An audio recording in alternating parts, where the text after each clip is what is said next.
బాలీవుడ్ నటుడు సైఫ్ అలీ ఖాన్ పై దాడి కేసులో ఊహించని ట్విస్ట్ బయటపడినట్లు వార్తలు వెలువడుతున్నాయి.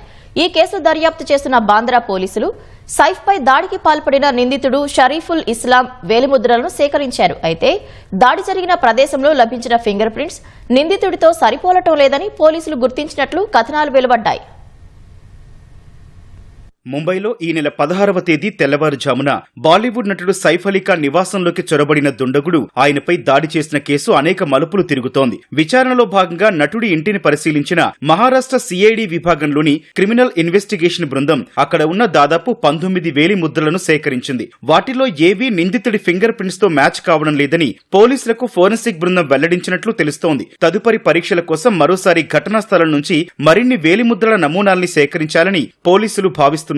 మరోవైపు కేసు విచారణ కోసం ముంబై పోలీసులు సైఫ్ రక్త నమూనాలను, దాడి జరిగిన రోజు ఆయన ధరించిన దుస్తులను సేకరించారు. వీటిని ఫోరెన్సిక్ ల్యాబ్ కు పంపారు. ఈ కేసులో నిందితుడైన షరీఫుల్ ఇస్లాం దొంగతనం చేయాలనే ఉద్దేశంతోనే ఆ ఇంట్లోకి ప్రవేశించాడని, అయితే పరిస్థితి తీవ్ర ఘర్షణకు దారితీసిందని ప్రాథమిక విచారణలో తేలింది. అందుకే దాడి సమయంలో సైఫ్ ధరించిన దుస్తులను పోలీసులు స్వాధీనం చేసుకున్నారు. నిందితుడి దుస్తులపై రక్తపు మరకలు కనిపించడంతో అవి సైఫ్ అలీ ఖాన్ వేనా కాదా అని నిర్ధారించడం కోసం నమూనాలు సేకరించారు. దుండగుడి దుస్తులను, సైఫ్ రక్త నమూనాలను ఫోరెన్సిక్ ల్యాబ్ కు పంపినట్లు అధికారులు తెలిపారు.